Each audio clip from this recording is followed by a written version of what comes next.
ఈ రోజు శ్రీరామ నవమి రామచంద్రుడు ప్రాణ ప్రతిష్టాపన యోగ్యులమైన తర్వాత ఈ కళ్యాణం చాలా విశేషమైన కళ్యాణం. ఎందుకంటే రాముడు స్వయంగా భూమి మీద మళ్ళీ పునఃప్రాణ ప్రతిష్ఠ చేసుకున్నాడు.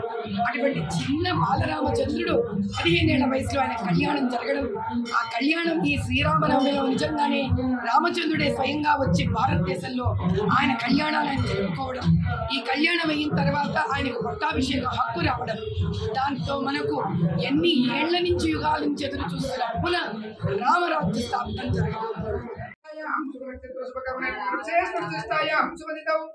శ్రీమతి గోత్రోద్భవస్య కాశ్యపశ గోత్రోద్భవస్య విశ్వనాథ శరవణానామధేయస్య సమరపతి సమేతస్య యావద్భాగ్యనగర సాగుపస్య క్షేమస్త విజయ అభయాయిరాజ్ఞైశ్వర్యాభివృద్ధౌ రామరాజ్య స్థాపన మహోత్సవ మహాసంకల్పిత పూజాంచకరిస్తే ఓం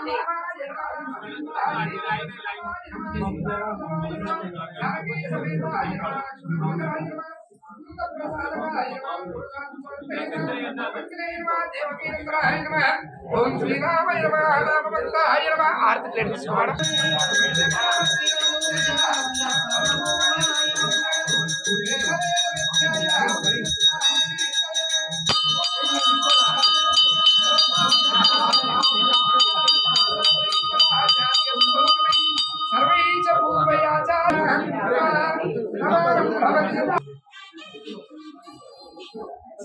ध्रुवन्ते राजा वरुणो ध्रुवन्ते वो बृहस्पति ध्रुवन्त इंद्रष्टराघ्यं दारायुतां ध्रुवं ध्रुवं शतमानं भवति सदायुष्पुरुषस्येवेन्द्रिये आयुष्येवेन्द्रिये प्रतिष्ठति.